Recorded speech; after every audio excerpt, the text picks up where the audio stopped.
Moi, j'ai eu pour le premier 3 nounous différentes. Non, j'ai jamais eu de place en crèche. Là, on a fait, là sur les 2 ans, on en est à 3-4 nounous, quoi, déjà, je crois, 4, dont un homme. Ouais. Dès que j'ai une place en crèche, je reprends le travail. Tant que j'en ai pas, je travaille pas. C'est de l'amour, certes, mais c'est quand même du budget. C'est l'angoisse des jeunes parents. Comment trouver un mode de garde pour son bébé et comment ne pas se ruiner. Tous rêvent de la solution la moins chère, la crèche. Mais c'est un mal français. Aujourd'hui, on ne compte dans notre pays qu'une place environ pour 10 enfants. Un scandale qui oblige les parents à tout tenter pour décrocher la précieuse place. Courrier aux mairies, coups de fil à répétition, tout cela face à un système d'attribution opaque où règne parfois piston et clientélisme. Oui, bonjour madame, je vous appelle pour un petit renseignement. Quand on nous disait, bonjour, ça vient, voilà, j'ai une demande là pour telle famille et ça vient du cabinet du maire, voilà, il n'y avait pas à discuter. Faute de trouver une place en crèche, d'autres parents en sont réduits à se débrouiller tout seuls. Ils s'improvisent recruteurs de leur nounou. D'accord, bon, ça aurait été juste correct de prévenir qu'elle a trouvé une famille. Une nounou difficile à dénicher et surtout hors de prix. Parfois plus de 2 000 € par mois. De quoi plomber le budget de la famille. Alors pour réduire la facture, certains parents se rabattent sur des filières de nounous étrangères qui cassent les prix. La dernière en date, les Philippines. Ils en profitent et parfois en abusent. Elle déclarait moins d'heures au-delà de je sais pas quoi. On lui avait augmenté son taux horaire et effectivement dans le contrat on déclarait que ça. La garde d'enfants, une vraie jungle dans laquelle se débattent des parents qui ne s'attendaient vraiment pas à cette épreuve en décidant d'avoir un bébé.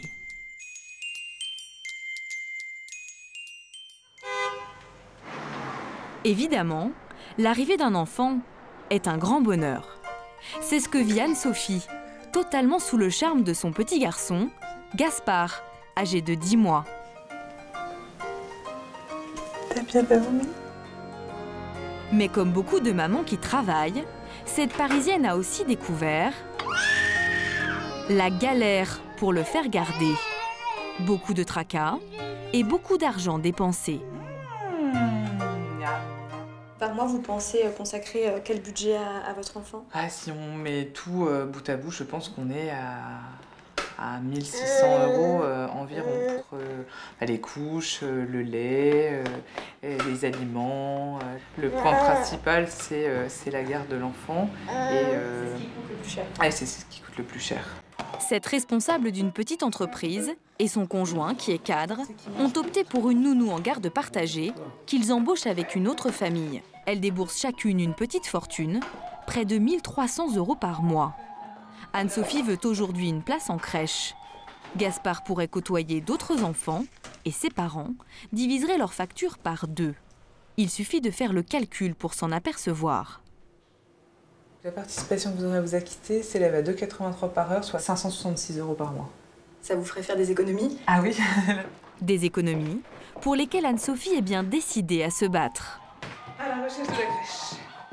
Elle avait déjà tenté, en vain, d'avoir une place l'an dernier.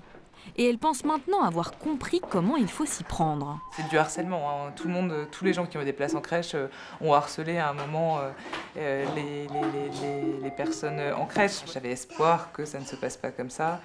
Et voilà, je m'étais dit que, bon, maintenant il faut le faire, on le fait. Hein. Et dans son plan de bataille, elle a tout prévu. Elle va d'abord prendre sa plus belle plume pour écrire à l'adjointe à la petite enfance de sa mairie. Le but, alerter l'élu sur sa situation. Mais surtout, elle appelle toutes les directrices de crèche de son quartier. J'aurais voulu savoir s'il y avait un petit espoir de place au sein de votre crèche. Là actuellement, non, pour la rentrée, les places sont déjà admises, elles sont déjà données en fait. En fait, c'est complet. Hein. D'accord. Je viens juste de parler avec la directrice, il n'y a pas de place maintenant. Ok. Voilà. Merci. Bien. Et est-ce que vous connaissez les différents critères au niveau de la mairie ensuite pour le choix des familles? Non, ça, c'est pas trop mal. Oh là là, je reste calme, je reste calme, je reste calme. C'est expéditif. C'est ça, c'est-à-dire que là, on prend même pas le temps de répondre à une question ou de laisser une porte ouverte. Bon, au moins, ça a le mérite d'être clair. Hein. Peu d'espoir, des réponses floues, Anne-Sophie commence à s'impatienter. Elle décide alors d'aller à la rencontre des directrices de crèche pour tenter de les attendrir. Nous la suivons en caméra cachée. Là, la crèche, elle est complète pour la rentrée. D'accord. Première visite, Merci, au revoir. premier raté. Bah, c'est encore un échec. Hein. Donc, a priori, Il faut rappeler très peu pour cette année. C'est reparti, et cette fois, elle opte pour la version mère désespérée. Alors voilà, et donc vous êtes mon dernier espoir pour ce chérubin. Il y a des chances, là, on commence, enfin, il y a peut-être un petit peu, mais je ne peux pas vous le garantir du tout. Il est recommandé de maintenir un contact téléphonique également avec les établissements. On se rappelle début octobre. Ok, ça marche, très bien. Merci beaucoup monsieur, très bonne soirée, au revoir. Anne-Sophie n'a pas reçu un non catégorique. Elle le vit comme une petite victoire. Je m'accroche, j'irai jusqu'au bout, j'aurai cette place un jour. Un jour peut-être. Mais harceler ne suffit pas, car les règles du jeu sont parfois biaisées. À Marseille aussi, il manque des places en crèche municipale. Mais ici, en faisant du bruit, des mamans comme Caroline ont réussi à se faire entendre. Elle avait demandé une place pour sa petite fille de 9 mois.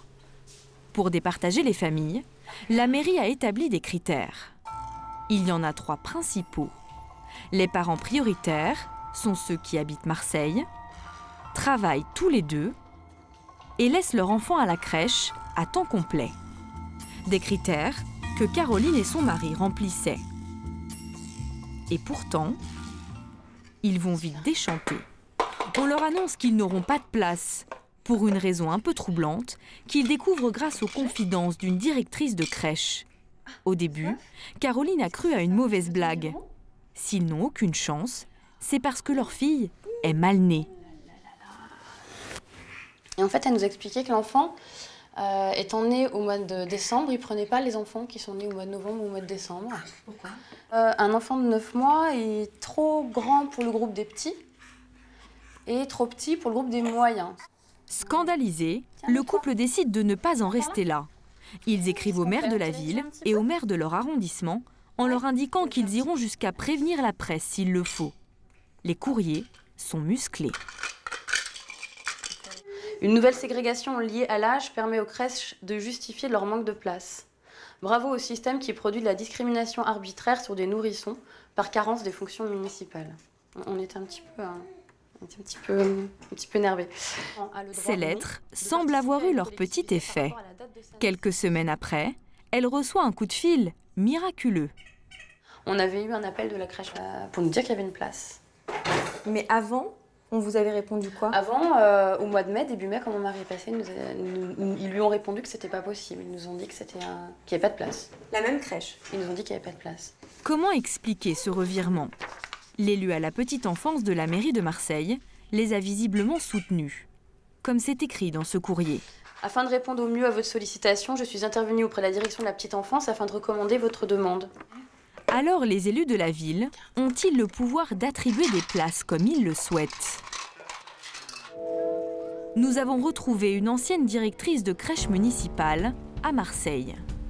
En poste il y a quelques années, elle va nous révéler comment se passait parfois l'attribution des places. Alors il arrivait d'avoir des appels donc, de la direction, du cabinet du maire, pour prendre telle ou telle famille. Quand on nous disait, voilà, bonjour, ça vient, voilà, j'ai une demande là pour telle famille et ça vient du cabinet du maire, voilà, il n'y avait pas à discuter. Donc là, par contre, nous ne connaissions pas les critères. Hein. Alors, est-ce que c'était des familles, des connaissances? Voilà, on n'avait pas les raisons.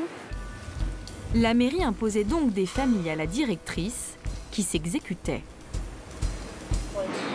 Nous appelions les familles pour leur dire qu'ils avaient donc eu une place en crèche, naturellement, comme si on ne nous avait pas appelés. Et ces attributions quelque peu arbitraires ne la choquaient même plus. C'était connu, c'était habitué, c'est dans la façon de procéder. Hein, donc, Vous aviez souvent des pressions de la mairie? Parfois 2 enfants et parfois plus, certainement selon les quartiers. Ces pratiques qu'elle décrit existe-t-elle toujours aujourd'hui? Nous avons contacté la mairie et voici sa réponse. Elle nous précise: les dossiers d'admission sont examinés par une cellule technique composée exclusivement de cadres du service des crèches et des directrices de crèche. Elle ajoute: il va de soi qu'aucun élu ne dispose d'un quota de place à accorder suivant son bon vouloir. Mais les procédures d'attribution sont-elles devenues si transparentes? Les quelques directrices de crèches que nous avons jointes nous indiqueraient plutôt le contraire. Oui, la crèche, bonjour. Oui, bonjour madame, je vous appelle pour un petit renseignement. Alors, nous demandons aux directrices comment faire pour être sûres d'obtenir une place. Soit par internet, soit... Vous pouvez faire toujours un courrier à la petite enfance pour essayer de voir si... Ça peut jouer, un courrier à la petite enfance. Ça, je sais pas, nous on a des appels de la direction nous disant voilà, vous devez prendre tel enfant, mais on ne sait pas si c'est parce qu'ils connaissent quelqu'un ou parce qu'ils ont été inscrits très tôt et qu'ils n'ont pas eu de place. Ça vous arrive d'avoir de la pression de la mairie pour prendre telle ou telle famille? Un appel, oui, nous disons de prendre une famille. Après, il n'y a pas que le piston qui marche. Je veux dire, il y a des gens, tous les gens, il n'y a pas que des pistonnés en tant que parents. Mais ça peut jouer. Si vous avez la chance de connaître quelqu'un, peut-être. Une autre directrice confirme nos doutes. Il y a bien des familles pistonnées dans les crèches marseillaises. Vous avez déjà entendu parler de ce genre de choses ou c'est bien sûr. Ah, il y a des pistons parfois. Mais c'est pas que des gens pistonnés qui rentrent. Mais il y en a. Il y en a quelques-uns. Insister, jouer de ces relations, voilà à quoi les familles sont contraintes pour espérer avoir une place en crèche. Tout cela parce qu'il en manque plus de 350 000 dans tout le pays. Et dire qu'au départ, c'était pourtant une invention française. Tout a commencé il y a 2 siècles. Le père des crèches, c'est lui, Firmin Marbeau. Maire du 1er arrondissement de Paris, il s'aperçoit que les mères de familles pauvres obligées de travailler n'ont pas de solution pour veiller sur leur bébé. Alors il imagine un tout nouveau mode de garde. En 1844, il fonde la toute première crèche. Son projet, éduquer les petits prolétaires des villes. Et pour le financer, il fait appel à la générosité des bourgeois catholiques. Voilà pourquoi on appelle ça des crèches, référence directe à la religion chrétienne. Au début du XXe siècle, les crèches passent sous la tutelle de l'État. Elles se développent à toute allure, surtout après la Seconde Guerre mondiale.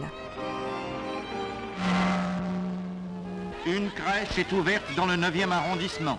Les mamans peuvent lui confier leurs enfants âgés de moins de 3 ans de 8h du matin à 7h du soir. Seulement à l'époque, ces crèches ont mauvaise réputation. On estime alors qu'un enfant n'est jamais mieux que dans les bras de sa mère. Elles sont donc utilisées principalement par les travailleurs pauvres. À la fin des années 60, c'est la grande révolution des mentalités. Les femmes travaillent de plus en plus et les crèches deviennent à la mode. À cette période, les familles aisées sont très nombreuses à vouloir utiliser ce mode de garde. Pour faire face, l'État décide de financer la construction de crèches publiques. Mais ce ne sera jamais suffisant.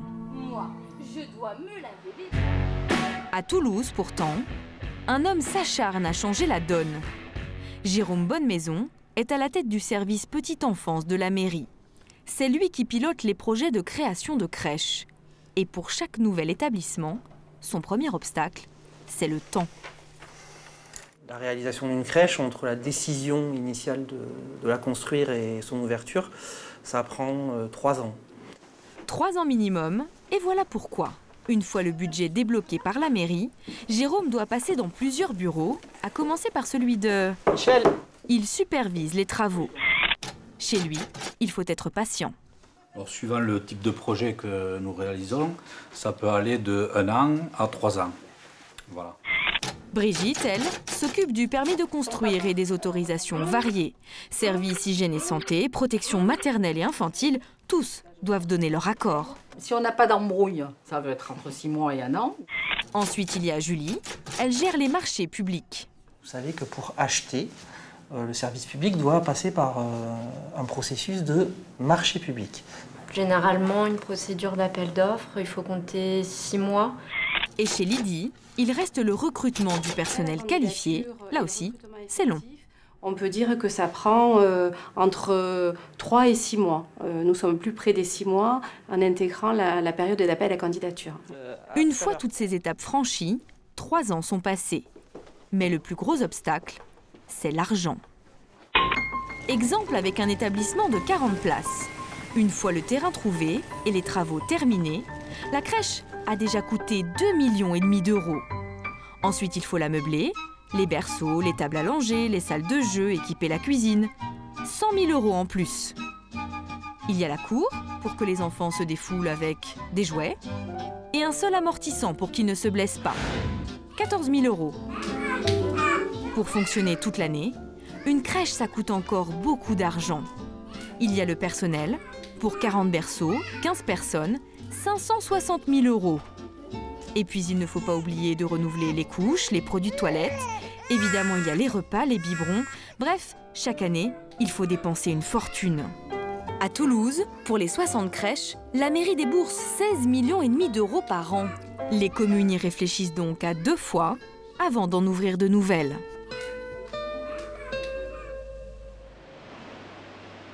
Ici, dans la Ville Rose, malgré une politique volontariste, seule une demande sur 4 est satisfaite. Alors comment attribuer les places en toute transparence? Fait assez rare, la mairie de Toulouse nous a autorisés à assister à une commission d'attribution. Bonjour mesdames. Elle a instauré un système unique pour départager les familles. Ça se passe chaque mois autour de cette table. Il y a Jérôme Bonnemaison, le directeur du service, et Maryse Jardin-Ladan, l'élu à la petite enfance. En face d'eux, tous les responsables des crèches d'un quartier de Toulouse. Nous avons 2 places de bébé sur 5 jours, une place de bébé sur 2 jours. Ils n'ont que 12 places à attribuer ce mois-ci. Et c'est ensemble qu'ils sélectionnent les familles qui les obtiendront. Les parents sont notés grâce à un système mathématique, une grille de points. Un couple qui travaille, c'est 4 points. Les plus bas revenus sont favorisés, 3 points. Les situations particulières sont aussi prises en compte. Le handicap, par exemple, c'est 3 points de plus. Au final, plus la famille en accumule, plus elle a des chances d'avoir une place. Pendant la réunion, tous ont la même liste sous les yeux. Les foyers y sont classés avec leurs notes. Chaque directeur annonce ensuite pour sa crèche les parents qui sont en tête. Je pensais à... Alors, identifiant 4... 6,5 points, c'est une maman qui est seule. Cette maman voudrait une place en crèche pour seulement 2 jours par semaine. Grâce à son score, elle est en haut de la liste, alors la directrice va appuyer sa demande. Cette maman a un adolescent qui devrait avoir un suivi psychologique à l'hôpital pour adolescents. Donc elle a vraiment besoin de jours complets pour pouvoir accompagner son adolescent sur la journée et qu'on puisse s'occuper de son petit. Ce classement par points, évidemment, cela rend les décisions plus objectives. Mais la réalité est parfois plus compliquée, notamment quand 2 familles sont à égalité. Il peut arriver qu'il y ait des familles qui aient le même nombre de points. Donc dans ces conditions, effectivement, on appelle les familles pour avoir plus de détails. On fait de la dentelle. Donc c'est aussi du subjectif. Il y a une partie de subjectif, évidemment, mais je pense qu'on peut aussi tout à fait comprendre, on est tout à fait à même de comprendre qu'une famille qui a cette situation-là a besoin d'un réel accompagnement.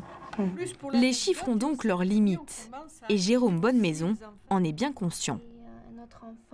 Les mathématiques sont là pour apporter l'équité et pour faire en sorte que personne ne soit écarté et mis sur la touche et qu'on aide les gens jusqu'au bout. Et la subjectivité est là pour apporter sa part d'humanité qui est absolument indispensable dans les affaires humaines. Un système imparfait, mais plus juste. Pour autant, il ne règle pas le principal problème, la pénurie de places. C'est bon, t'es prête, ma grande? Même s'il existe parfois de jolis contes de fées. La petite Sarah va faire ses premiers pas à la crèche. Oui, vous avez bien entendu, Sarah a une place en crèche. Ses parents sont-ils des magiciens? Pas du tout. Bonjour. Bonjour tout le monde. Tu vas bien? Oh là là, ça va. Eux aussi ont galéré pendant des mois. Cette place, ils n'y croyaient plus. Donc on va faire une petite séparation ce Ouais, matin. c'est le grand soulagement. Maintenant, la galère, c'est juste faire en sorte que son adaptation se passe bien, qu'elle découvre bien son environnement, et puis ce sera super. À tout à l'heure. À tout à l'heure. Au revoir ma grande. Moi je vais jouer avec les copains. Ici, c'est bien une crèche. Elle n'est pas municipale, mais elle est privée. Cela représente aujourd'hui 7% des places en France. Et il y en a de plus en plus. Leur explosion a commencé il y a 10 ans. Mais pour se développer, elles ont besoin d'argent. Dans le cas d'une crèche publique, ceux qui financent principalement, ce sont la caisse d'allocation familiale, les parents, en réglant chaque mois leurs factures, et la mairie. Pour une crèche privée, en revanche, il y a toujours la CAF et les parents qui payent, mais il n'y a plus la mairie. Elle doit être remplacée par l'employeur des parents. Encore faut-il le convaincre, certains en ont fait leur spécialité. La place de la petite Sarah a ainsi été décrochée par Tanguy Dezandre. Il y a 2 ans, il a fondé un site internet qui promet de vous trouver gratuitement une place près de chez vous, dans l'une des 700 crèches avec lesquelles il travaille. Il suffit que la famille s'inscrive sur le site. La famille va inscrire la demande qu'elle a, c'est-à-dire la date de naissance de son enfant ou la date prévue d'accouchement. Et ensuite, elle va remplir toutes les informations la concernant et le nom de son entreprise. Si le nom de l'entreprise des parents est primordial pour Tanguy, c'est parce qu'il va lui demander de financer la place en crèche. Et pour la persuader de mettre la main à la poche, lui et ses commerciaux ont un argument de taille. Lilia connaît le speech par cœur. Aujourd'hui, une entreprise qui réserve une place en crèche peut déduire jusqu'à 83% du montant initial de son investissement. 83% de réduction fiscale. L'employeur ne déboursera que 200 € par mois pour une place. Est-ce qu'on peut regarder l'inscription de Madame Davio? Ben voilà, c'est celle-là. Bien sûr. Il y a quelques semaines, ils ont reçu la demande d'une maman en détresse, consultante en informatique. Lilia et Tanguy ont donc pris rendez-vous avec son entreprise. Ils sont reçus par le patron et la DRH du groupe pour leur expliquer le système. Je vous écoute. D'abord, merci beaucoup de nous recevoir. La première chose que va faire Tanguy, c'est parler du cas de la maman salariée de l'entreprise. Elle habite au Kremlin-Bicêtre. Et du coup, on a regardé un petit peu les crèches qui étaient autour de chez elle et Lilia lui a proposé. Ils lui ont trouvé une place en crèche. Alors Tanguy va démontrer au patron tout l'intérêt de lui offrir ce service. Vous avez un collaborateur qui va être beaucoup plus serein. Il va pouvoir arriver au travail le matin à l'heure, donc ça va faire baisser l'absentéisme et largement augmenter la performance. Et Tanguy met évidemment en avant les avantages fiscaux. Mais le patron va émettre un bémol sur ce point. La déduction au titre de l'impôt sur les sociétés, elle est très tardive. Ça fait quand même une grosse trésorerie à prévoir. Alors exactement. L'effort de la part de l'entreprise, c'est essentiellement de la trésorerie. Un effort financier pour le patron, mais un vrai atout selon lui, s'il étend le dispositif non pas à une, mais à plusieurs salariés. C'est une vraie valeur ajoutée en RH pour recruter et puis pour fidéliser nos consultants qui sont très sollicités par nos concurrents. Le patron se donne un peu de temps pour réfléchir, mais il est séduit. Et pour Tanguy, si le marché est conclu, il se contentera d'apporter le financement à des crèches et prendra sa commission au passage. Merci beaucoup, je vous en prie. À bientôt. Sur chaque place financée, son entreprise prend en moyenne 2 000 €. Mais Tanguy n'arrive à satisfaire qu'une famille sur 10 qui fait appel à lui. Bref, vous l'aurez compris, malgré ce genre de service, de nombreux parents se retrouvent le bec dans l'eau. Ils décident alors de s'improviser employeur de nounou. Une solution particulièrement coûteuse. Il faut avoir les moyens pour faire garder ses enfants. Ça, c'est clair. Alors, certains sont tentés de faire baisser la facture en contournant la loi. Je vais tout donner, je vais tout donner en une fois. Après, je ne sais pas si c'est légal ou pas. Vous verrez que d'autres parents font appel à une nouvelle filière de nounous qui brade les prix. Des gardes d'enfants qui viennent des Philippines. Parfois, je travaille vraiment trop. Je sais que c'est pas normal, mais j'ai besoin de travailler. C'est pour ça que j'accepte n'importe quelle condition. Quoi qu'il en soit, pour trouver une bonne nounou qui gardera les enfants, il faut avoir les nerfs solides. Ferdinand a 2 mois. Il est plutôt zen depuis sa naissance. Mais ses parents, Thibaut et Violaine, le sont eux de moins en moins. Ils font face à une urgence. Le couple cherche une nounou qu'ils veulent embaucher avec une autre famille pour faire une garde partagée. Depuis 3 semaines, ils ont mis une petite annonce sur ce site internet. Alors, Ferdinand, adorable petit garçon qui aura 3 mois, recherche un copain ou une copine pour une garde partagée à partir de mi-septembre. Mais avant de trouver la famille, ils se sont lancés dans le casting de la nounou. Violaine et Thibaut sont cadres tous les deux. Pourtant, rien ne les prépare à ce qu'ils s'apprêtent à faire, devenir employeurs. Par rapport à un recrutement tel que celui-là, c'est bien la première fois, donc c'est un peu... Puis c'est un peu comme tout. On marche sur des œufs, voilà. On apprend à être parent. Donc là, s'il faut trouver quelqu'un pour s'occuper de notre enfant plutôt qu'une place en crèche, ben on le fera, et puis voilà. Et dans quelques minutes, ils vont avoir l'occasion de se faire la main. C'est laquelle qu'on voit déjà à 14 ans? Celle-là, attends. Constance. Le couple espère beaucoup de cette candidate, même s'ils ne savent pas grand-chose d'elle. Son dernier message indiquait simplement qu'elle était toujours disponible. Qu'est-ce qui vous a plu dans sa réponse? Pourquoi vous lui avez donné rendez-vous en fait? Tout simplement parce qu'on était dans l'urgence. On a 3 semaines, donc c'est pas excessivement long. Parce que moi, je reprends le boulot le lundi et Violaine reprend début octobre. Voilà.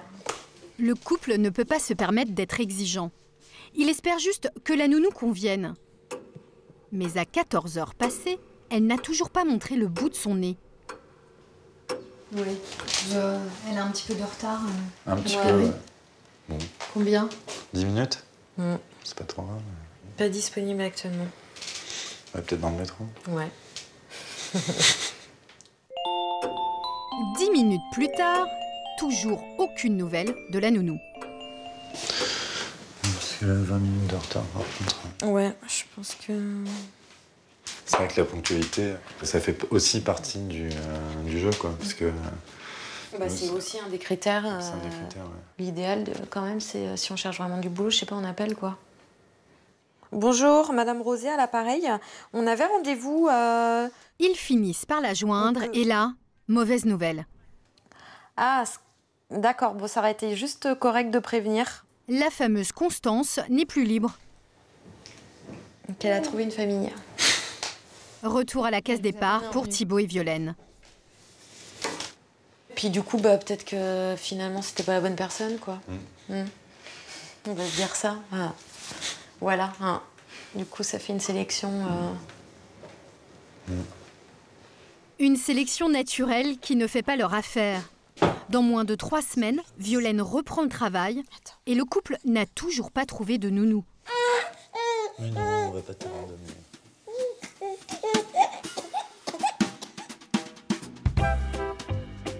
Six jours plus tard, Ferdinand est plutôt détendu. Cette semaine, sa maman enchaîne les rendez-vous. Et celui-ci, c'est le 5e. Christine est une ancienne couturière, devenue nounou il y a 15 ans. Allez-y, rentrez, je vous en prie. Premier bon point, elle s'intéresse gentiment à Ferdinand. Il est tout sage. Ouais, il est tout mignon. Il est tout calme. Autre avantage, cette nounou est plutôt arrangeante avec Violaine. Asseyez-vous.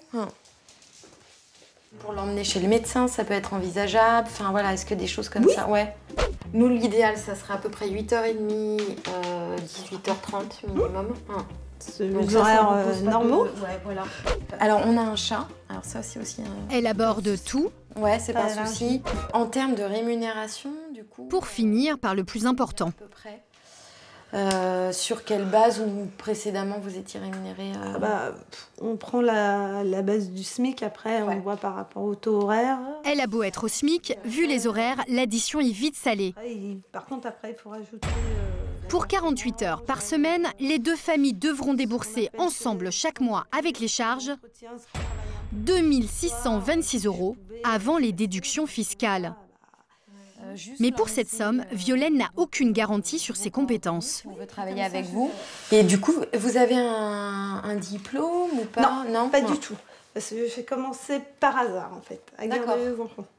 Un dépannage qui a fait que j'ai travaillé après par la suite là. Du coup, j'ai l'expérience, mais j'ai aucun diplôme. D'accord. Madame n'a pas de diplôme. Est-ce que c'est quelque chose qui est important pour vous ou pas? Pas forcément. Il va y avoir des gens qui, par l'expérience, seront tout à fait en capacité de s'occuper correctement de l'enfant, répondre à ses besoins, être attentif, bienveillant. Enfin, voilà, je crois que c'est comme dans le monde professionnel. Il y a des gens très compétents et ils n'ont pas forcément de diplôme. Donc voilà. Non, c'est pas rédhibitoire. Violaine souhaite l'embaucher. Il lui reste maintenant à trouver une famille avec qui la partager. Écoutez, merci beaucoup. Les parents le savent. Ils ne peuvent pas être très exigeants sur le profil des nounous, car ce métier attire des femmes généralement peu qualifiées. Bonjour, je m'appelle Nelly, je vais m'occuper de toi. Je vais te donner le biberon pendant que ta maman n'est pas là, d'accord? Pas d'inquiétude. À 24 ans, Nelly n'a plus l'âge de jouer à la poupée. En fait, si elle fait semblant de nourrir ce bébé en plastique, c'est qu'elle est évaluée par sa formatrice SOA. Alors, j'observe qu'elle positionne bien l'enfant, que le biberon aussi soit bien mis, que la tétine soit pleine, de manière à ce que l'enfant n'avale pas d'air, que ça ne fasse pas de gaz. Nettoie la petite bouche. Et pour faire l'euro au bébé, Nelly y met tout son cœur. Pour cette jeune femme, sans qualification, voilà, c'est très bien. Cette formation de nounou, c'est un peu une seconde chance. C'est très bien. Comme elle, pendant 6 mois, dans ce pavillon de la banlieue parisienne. Alors le lait deuxième âge, il arrive sur quelle période? 11 autres jeunes femmes vont suivre 3 mois de cours théoriques et faire 3 mois de stage pour apprendre à devenir nounou. Et pour la plupart, on ne peut pas dire que c'était une vocation. Qu'est-ce que vous faisiez avant? Moi, j'étais hôtesse d'accueil. C'était au centre commercial de Val d'Europe. Moi, j'étais hôtesse de caisse et maintenant, j'ai fait la formation pour devenir auxiliaire parentale. Toutes les apprenties nounous étaient au chômage ou touchaient le RSA. Elles ont été envoyées par Pôle emploi à cette association qui se charge de les former. Laurence Cause fait le tri tant bien que mal parmi des candidatures de femmes, souvent isolées et en situation précaire. Parfois, on hésite à prendre, c'est des personnes qui, ce qu'on appelle déstructurées, ou qui peuvent avoir des problèmes psychologiques trop importants. Il faut bien voir qu'en auxiliaire parental, elle se retrouve seule au domicile des parents. Donc, il faut que ce soit quand même des personnes qui ne soient pas trop fragiles et trop déstructurées. Un des critères de sélection, c'est la maîtrise du français. Laurence a jugé cette candidate trop faible. Elle l'a recalée. L'expression orale était correcte, mais par contre, au niveau de l'écrit, c'était vraiment trop faible. Et au niveau de la lecture, elle lit, mais elle ne comprend pas les mots, ce qu'elle lit. Donc là, on ne peut pas l'apprendre. Il faut qu'elle aille d'abord faire une petite remise à niveau en français. Mais faute d'avoir suffisamment de bons profils, Laurence est bien obligée de composer. Comme avec cette jeune femme, pleine de bonne volonté, mais qui semble déchiffrer péniblement la leçon du jour. La période d'allaitement, de 0 à 6 mois. L'allaitement essentiel et unique pendant les 6 premiers mois de l'enfant est le lait. S'ajoute à cela un manque fréquent de motivation. Une étudiante sur 4 abandonne en cours de route ou finit par échouer. Les étapes, elles sont bien claires, oui. Pour celles qui décrochent leur diplôme, elles devraient, en théorie, pouvoir prétendre à un salaire un peu supérieur au SMIC. Mais dans ce métier de garde d'enfants, règne une concurrence sauvage. Certaines nounous sont prêtes à accepter n'importe quelle condition pour travailler. C'est ce que nous avons découvert en plein cœur de Neuilly, la banlieue la plus chic de Paris. Aux abords de ce kiosque d'apparence ordinaire, Jean vend des journaux, mais il a trouvé un moyen de compléter ses revenus. Il se fait payer pour chacun de ces petits papiers qu'on lui apporte tout au long de la journée. 1,55. Cette jeune femme est une nounou qui vient proposer ses services. Pendant 8 jours. Ouais, elle a affiché 8 jours. Son annonce sera affichée à l'arrière du kiosque, au milieu d'une centaine d'autres. Du matin au soir, le balai des nounous est incessant. Et un certain type d'annonces se multiplie, toujours écrites en anglais, toujours sur le même modèle. Je suis une nounou philippine qui cherche un temps partiel ou complet. J'ai l'expérience avec les enfants. Je suis très flexible sur les horaires et volontaire pour faire du babysitting à tout moment. Ce sont ces Philippines qui changent les règles du jeu. On les voit avec les enfants qu'elles gardent dans les parcs de la capitale. Comment sont-elles arrivées dans ce métier? Quand on passe rapidement, on ne les remarque pas. Pourtant, chaque soir de l'été, plus de 400 nounous se donnent rendez-vous ici. L'endroit n'est même pas un jardin, tout juste une sorte de rond-point, à 2 pas du périphérique parisien. Parmi ces nounous, Anna. Elle vient de finir sa journée de travail. Elle s'est empressée de venir ici.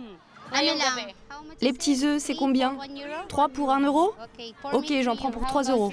La communauté est bien organisée. Pendant que certains, comme Anna, font de longues journées de travail, d'autres Philippins sans emploi ou à mi-temps préparent des repas qu'ils leur revendent. Ce n'est pas assez, j'ai encore faim. Anna était infirmière dans son pays, mais ne gagnait presque rien. Elle fait partie des 50 000 Philippins qui ont émigré en France ces dernières années. Aujourd'hui, après 10 ans ici, cette nounou en situation régulière fait des journées de travail à rallonge. D'après la loi, je sais qu'une journée normale, c'est 8 heures de travail. Mais moi, parfois, j'ai des heures sup. Je commence à 8h30 le matin et je finis au minimum vers 19h. Mais ça, c'est 11 heures par jour. Oui. Anna dit travailler 55 heures par semaine. C'est bien au-delà des 48 heures maximales autorisées par la loi. Et tous font comme elle. L'essentiel est de gagner sa vie. Même quand les Philippins disent à leur patron que parfois c'est trop d'heures pour eux, que c'est trop dur, il n'y a rien à faire. Au final, les Philippins disent toujours oui, parce que nous avons besoin de travailler.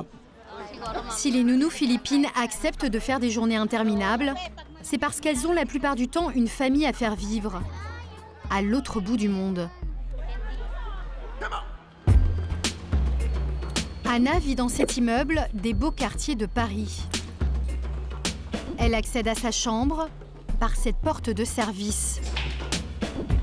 Ce sont d'autres nounous philippines qui l'ont aidée à trouver ce petit logement.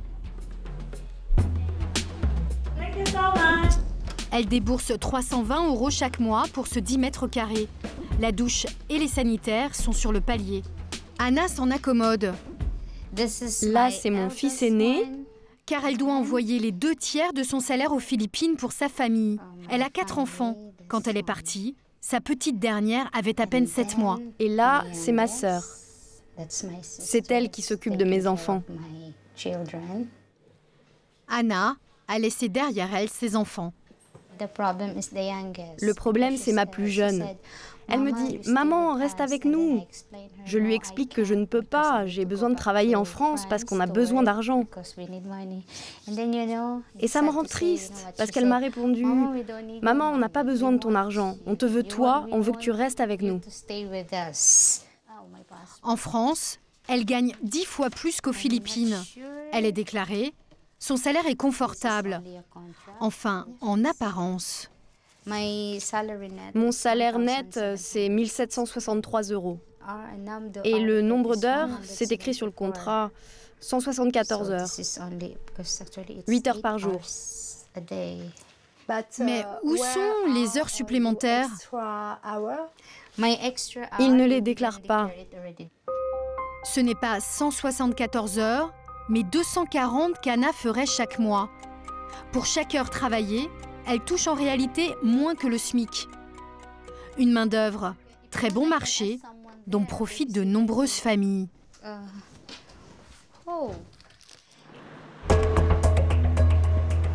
Un samedi par mois, dans le 19e arrondissement de Paris, des nounous philippines viennent chercher de l'aide auprès d'une de leurs compatriotes, une ancienne garde d'enfants devenue syndicaliste. Je prends la première personne. Zita Kabaï Sobra. Toute la journée, elle voit défiler des nounous. Certaines travaillent sans papier, d'autres sans contrat.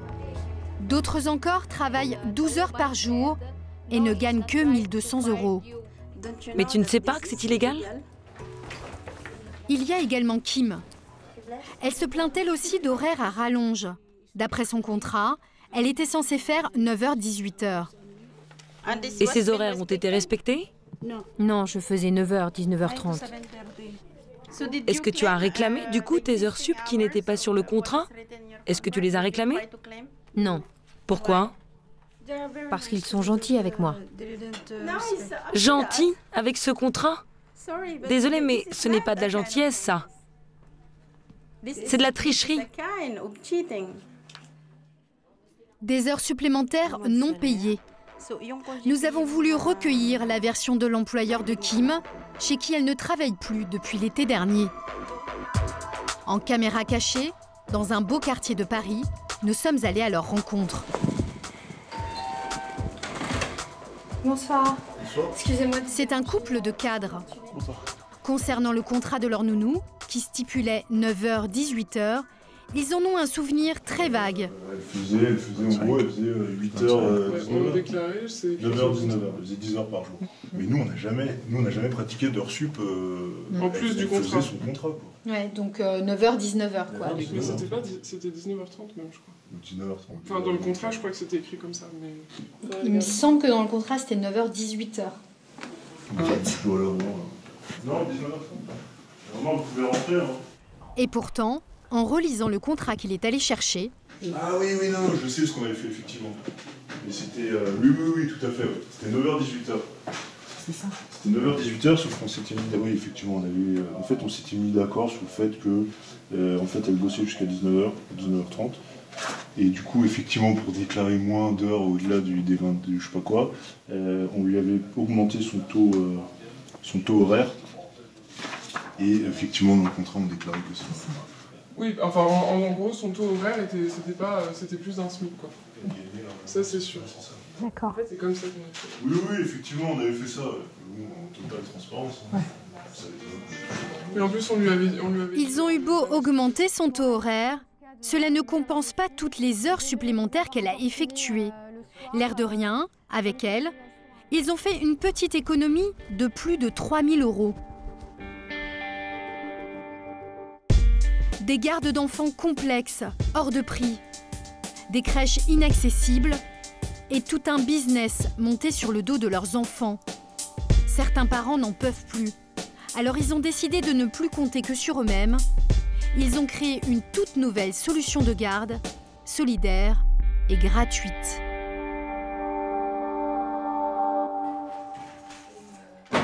Chez Bénédicte, c'est un peu le stress. Cette maman prépare depuis quelques jours les cartons pour son déménagement, avec sa fille dans les pattes. C'est quoi? Oh, c'est un téléphone, il marche plus. La petite Louise, âgée de 4 ans, veut participer activement. Pour elle, c'est un jeu. C'est marrant de faire les cartons avec maman. Non. Je ressors pas tout. Mais pour la maman, c'est beaucoup moins drôle. Alors, laisser son enfant pour quelques heures, mais pas très loin, et à une personne de confiance. C'est un casse-tête qu'elle a résolu. La sauveuse s'appelle Marine. Bon, Louise, tu restes avec nous un petit air ? Bah oui. Ouais. Ça, vous allez bien vous amuser, puis moi, je vais retourner à mes cartons. Voilà, vous pouvez faire 2 thés. Louise et Léontine, les 2 petites filles, sont dans la même classe. Les mamans se connaissent donc un peu. Mais ce n'est pas pour ça qu'elles se rendent service aujourd'hui.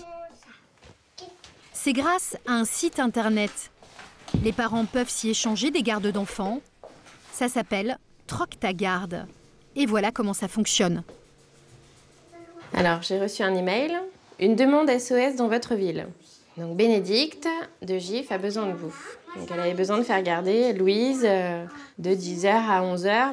Je me suis dit, bon, je connais bien Béné, je connais bien Louise, elle s'entend bien avec Léontine. Donc, j'ai répondu à son SOS et j'ai accepté la garde. En retour, Marine pourra faire garder sa fille 1 heure auprès d'une autre famille inscrite sur le site. Ce système fonctionne grâce à des points. Un enfant gardé 1 heure, c'est 1 point, 2 heures, 2 points, et ainsi de suite. C'est moins spontané qu'une demande entre copines, mais ça a d'autres avantages. Avec le site, c'est neutre. On n'est pas gêné de demander 3 fois de suite une garde. On sait qu'on va faire gagner des points à la personne, qu'elle va pouvoir les réutiliser en faisant garder ses enfants. Donc voilà, tout le monde est gagnant. Marine a fait le calcul. En 6 mois de troc et 30 heures de garde, elle a déjà économisé 300 € de babysitting. Et derrière ce site internet d'entraide entre parents, aucune grosse start-up californienne, mais une jeune maman qui a fait ça sur son temps libre. Bonjour, je peux vous embêter 2 secondes? Vous connaissez? Claire Cochetier a fondé ce site il y a 6 mois. C'est un système d'entraide entre parents. C'est pas mal ça. Et ce matin, elle vient en faire la promotion à la sortie d'une école de la banlieue parisienne. Je suis dans la demande aussi. Ah bah voilà. Mais je crois qu'on est tous dans la demande. Claire a créé ce site car elle-même s'arrachait les cheveux pour faire garder ses 2 petites filles.